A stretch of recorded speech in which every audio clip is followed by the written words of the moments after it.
you need to figure out what's that other thing apart from the services you provide that if it was gone, your customer would be dead in the water. Like they couldn't function, right? So you meant ERP is a great example, right? The ERP is down in a business, financials don't run, warehouse doesn't run, the manufacturing plant doesn't run, procurement doesn't run, nothing really runs. It's kind of like the motor that's running. Not every business uses an ERP system though.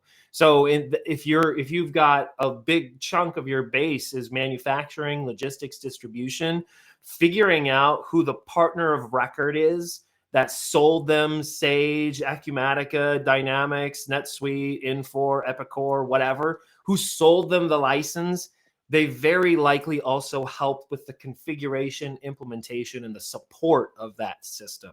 Now, some of you MSPs actually do this. That's part of your world is you actually sell and support ERP, but the large majority of you don't. And if you don't, find out who's doing that for your customer. And you need to become good friends with them because very likely they've got other customers just like your mutual customer,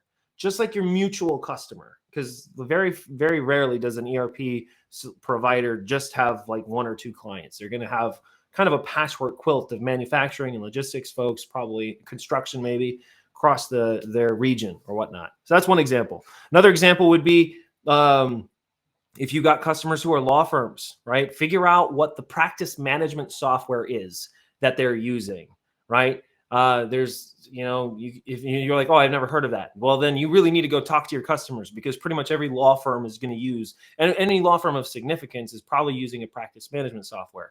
If you're in healthcare, what EHR or EMR are they using? And where did they get those licenses from? Who helped implement it? Who's helping support it, et cetera, on an ongoing basis? That's a great COI. That's a layup if you've got customers in that spot. I was going to say, fleet management software, if you've got shipping and logistics people, right?